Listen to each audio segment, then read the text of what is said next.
This YouTube channel does not promote any violent, harmful, or illegal activities. All content provided by this channel is meant for an educational purpose only.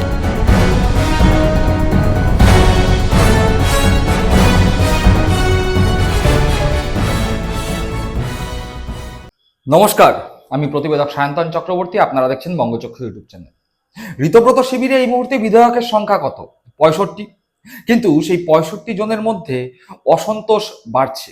হ্যাঁ, অসন্তুষ্ট বিধায়কের সংখ্যা ধীরে ধীরে বাড়ছে। 21শে জুলাইয়ের সভায় ঋতব্রতরা যেই সভা মেয়র রোডে করেছিলেন, সেখানে তাদের যারা নেতা হোতারা উপস্থিত ছিলেন, তাদের মধ্যে থেকেই পাওয়া খবর উপস্থিত বিধায়কের সংখ্যা সর্বাধিক 28। তর্কের খাতিরে যদি ধরে নেওয়া হয় 30 জন, বাকি 30 জন 35 জন গেলেন কোথায়? ধরে নিলাম অনেকে আসতে পারেননি, কিন্তু তারপরেও সবাই একই সঙ্গে একই দিনে অনুপস্থিত। কিসের জন্য? শোনা যাচ্ছে যে বিশেষ বিশেষ কিছু কারণে ঋতব্রতপন্থী তৃণমূল কংগ্রেসে যে সমস্ত বিধায়করা রয়েছেন তারা বেশ অসন্তুষ্ট চন্দ্রিমা ভট্টাচার্য থেকে শুরু করে ঋতব্রত বন্দ্যোপাধ্যায়, ববি হাকিম থেকে শুরু করে অরূপ বিশ্বাসের ওপর। এবং জানা যাচ্ছে যে বেশ কয়েকজন বিধায়ক তারা ঋতব্রত বন্দ্যোপাধ্যায়দের সরাসরি মমতা বন্দ্যোপাধ্যায়কে আক্রমণ করা মেনে নিতে পারছেন না। মমতা বন্দ্যোপাধ্যায়ের কাছ থেকে তৃণমূল কংগ্রেসের প্রতীক এবং নাম, দলের নাম কেড়ে নেওয়ার যে প্রচেষ্টা এই মুহূর্তে চলছে, সেটা আরো বেশি করে তারা উষ্মা প্রকাশ করছেন নিজেদের অভ্যন্তরেই, যে নিজেরা যে সমস্ত এলাকা থেকে বিধায়ক নির্বাচিত হয়েছেন সেই সমস্ত এলাকায় তারা মুখ দেখানোর মতো অবস্থাতেও নেই। কি বলবেন? নিজের এলাকায় যে সমস্ত তৃণমূল কংগ্রেস কর্মীরা তাদের হয়ে খেটেছিলেন, তাদের কাছে মুখ দেখাবেন কি করে? এরকম পরিস্থিতিতে দাঁড়িয়ে ঋতব্রতপন্থী তৃণমূল কংগ্রেস তো তারা হয়েছেন, কিন্তু ভেবেছিলেন যে না, ঠিক আছে, বলির পাঠা অভিষেককে করে মমতা বন্দ্যোপাধ্যায়ের ছবিটাকে অন্তত সামনে রেখে নিজেদের এলাকায় দলটা করবেন এবং বিজেপির বিরোধিতাটাই করবেন। তার কারণ বিজেপি বিরোধী মানুষজনের ভোটেই তারা জয়লাভ করে এসেছিলেন। কিন্তু দেখা গেল ঋতব্রতপন্থী তৃণমূল কংগ্রেসের যারা এই মুহূর্তে নেতা হতা হয়েছেন, তারা তৃণমূল কংগ্রেস থেকে মমতা বন্দ্যোপাধ্যায়ের ছবিটাই সরিয়ে দেওয়ার জন্য উঠে পড়ে লেগেছেন। আর এই জায়গাতেই বেশ ভালো সংখ্যক, জানা যায় 15 জন বিধায়ক বেশ বিদ্রোহী, অর্থাৎ বিদ্রোহী শিবিরের মধ্যেই বিদ্রোহ হচ্ছে, অসন্তোষ তৈরি হয়েছে, অসন্তুষ্ট হচ্ছে।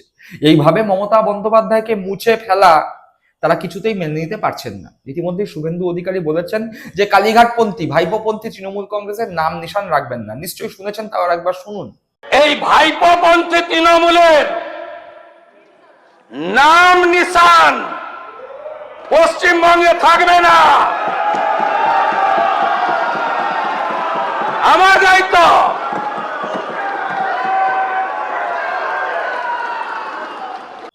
শুনলেন শুভেন্দু অধিকারীর সেই বক্তব্য, যেখানে শুভেন্দু অধিকারী স্পষ্ট করে দিয়েছেন যে কালীঘাটপন্থী তৃণমূল কংগ্রেস, অর্থাৎ ভাইপোপন্থী অভিষেকপন্থী তৃণমূল কংগ্রেস, নাম না করে মমতাপন্থী তৃণমূল কংগ্রেসের কথাই তিনি বলতে চেয়েছেন, তাদের নাম নিশান রাখবেন না। আর ঠিক সেই লক্ষ্যেই এগিয়ে চলেছে ঋতব্রতপন্থী তৃণমূল কংগ্রেস, অর্থাৎ ব্যানার থেকে শুরু করে যত রকম জায়গা আছে সব জায়গা থেকে মমতা বন্দ্যোপাধ্যায়ের ছবি সরিয়ে দাও। দলের সুপ্রিমোর পদ থেকে মমতা বন্দ্যোপাধ্যায়কে সরানোর কাজ তারা করেছে এবং সেখানে বসিয়েছে অরূপ রায়কে, রাজ্যের সভাপতি হিসাবে বিপ্লব মিত্রকে বসিয়েছে। আর এখানেই অনেকে বাদ সেধেছেন, প্রকাশ্যে না বললেও দলের অভ্যন্তরে, অর্থাৎ যে গোষ্ঠী তারা তৈরি করেছেন, সেখানে বারংবার বলছেন যে নিজ নিজ এলাকার নিচুতলার তৃণমূল কংগ্রেস কর্মীরা এটা মেনে নিতে পারছে না। আগামী দিনে আমরা মানুষের দরজায় পৌঁছাবো কি করে? আমরা কি তাহলে সরাসরি বিজেপিতে যোগদান করব? সেই রাস্তাও তো খোলা নেই। তার কারণ বিজেপিতে যোগদান করলে সেখানেও একটা বিক্ষোভের সম্মুখীন হতে হবে। আর এই মুহূর্তে যে ব্লক ঋতব্রত বন্দ্যোপাধ্যায়ের নেতৃত্বে তৈরি হয়েছে, সেখানেও যে তারা খুব আনন্দের সঙ্গে রয়েছেন তা নয়। 21 জুলাই করতে গিয়ে জনভিত্তি যে শূন্য তা বুঝতে পেরে গিয়েছেন। হাতে গোনা কয়েকজনের নিজের এলাকায় সংগঠন থাকলেও 90% 92% বিধায়ক যারা ঋতব্রতপন্থী হয়েছেন, তাদের এলাকায় সে অর্থে জনসমর্থন নেই। এমনকি ঋতব্রত বন্দ্যোপাধ্যায়, যিনি এই মুহূর্তে বিরোধী দলনেতা, মমতা বন্দ্যোপাধ্যায়ের বিধায়ক ভাঙিয়ে এখন বিজেপির যে শাসক দল বিজেপি বাংলা রয়েছে, তাদের ব্লু হোয়াইট বয় ঋতব্রত কাদের অঙ্গুলি হেলানে মমতা বন্দ্যোপাধ্যায়ের হাত থেকে বিধায়ক ভাঙানোর খেলা খেললেন তা সকলেই বুঝতে পারছে। সেই ঋতব্রত বন্দ্যোপাধ্যায় নিজের উলুবেড়িয়া বিধানসভা কেন্দ্রে গিয়ে কজন লোককে জোগাড় করতে পারবেন কোনো মিটিংয়ে বা মিছিলে, সে নিয়েই প্রশ্ন উঠে যায়। এরকম পরিস্থিতি যখন, ঠিক তখনই অসন্তোষ দানা বাজছে ঋতব্রত শিবিরে। 30 জনের বেশি বিধায়ক তো 21শে জুলাইয়ের সভায় অনুপস্থিত ছিলই, কিন্তু আরো বড় চিন্তার কারণ প্রায় 15 জনের কাছাকাছি বিধায়ক ইতিমধ্যেই নিজেদের ঘনিষ্ঠ মহল সহ ওই বিদ্রোহী ক্যাম্পের মধ্যেই প্রশ্ন তুলতে শুরু করে দিয়েছেন। এইভাবে অন্ধ মমতা বিরোধিতা জনগণ কি মেনে নেবে? 21শে জুলাইয়ের সভায় তৃণমূল কংগ্রেস কর্মীদের ভিড় সেই অসন্তোষকে আরো বেশি করে হাওয়া দিয়েছে।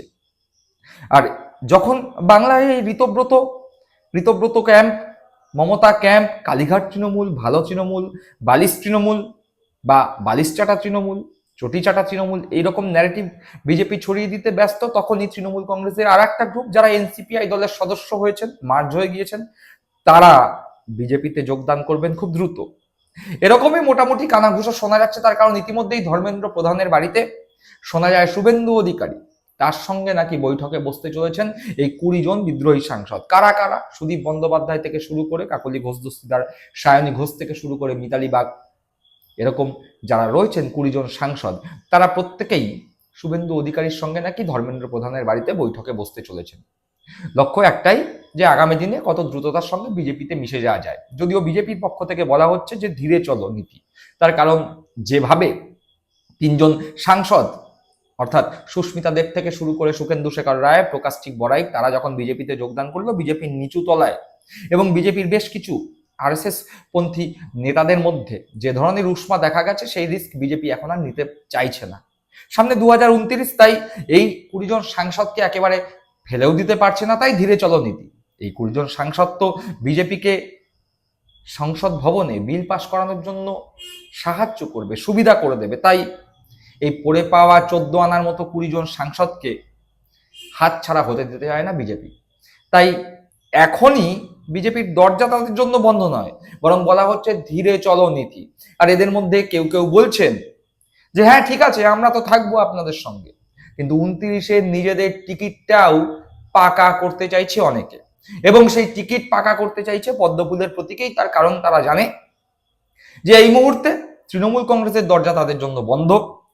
মমতা বন্দ্যোপাধ্যায়ের হাত থেকে যদি দল, তৃণমূল কংগ্রেসের প্রতীক, তৃণমূল কংগ্রেসের নাম যদি মমতা বন্দ্যোপাধ্যায়ের হাত ছাড়া না হয়, তাহলে এদের লড়তে হবে সেই এনসিপিআই এর প্রতীকে।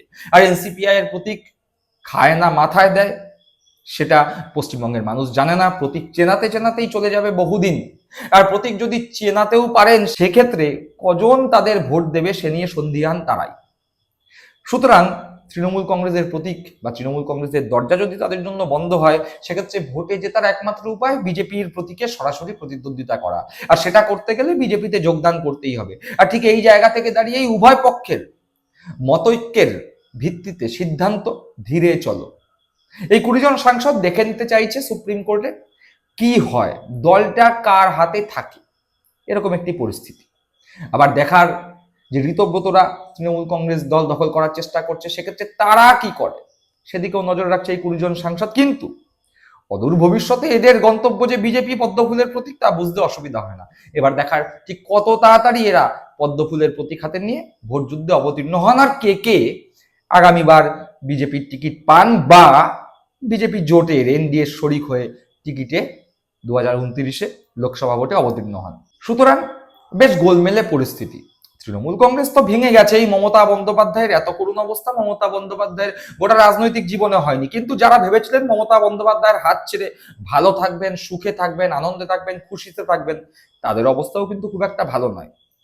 আগামী দিনে নিজেদের রাজনৈতিক ভবিষ্যৎ ঠিক রাখতে পারবেন কিনা সে নিয়েই এখন তারা বেশ দুশ্চিন্তাগ্রস্ত। ঋতব্রত শিবিরে অসন্তোষ বাড়ছে, আর কাকলি থেকে শুরু করে সুদীপ, তারা ভাবছেন আগামী দিনে ভোটে লড়বেন তো, লড়লে কোন প্রতীকে, জোড়া ফুল, এনসিপিআই না পদ্ম ফুল? দর্শক বন্ধুরা, আপনারা কি মনে করছেন অবশ্যই কমেন্ট বক্সে কমেন্ট করে জানাবেন। সকলে ভালো থাকবেন, সুস্থ থাকবেন। জয় হিন্দ, বন্দে মাতরম।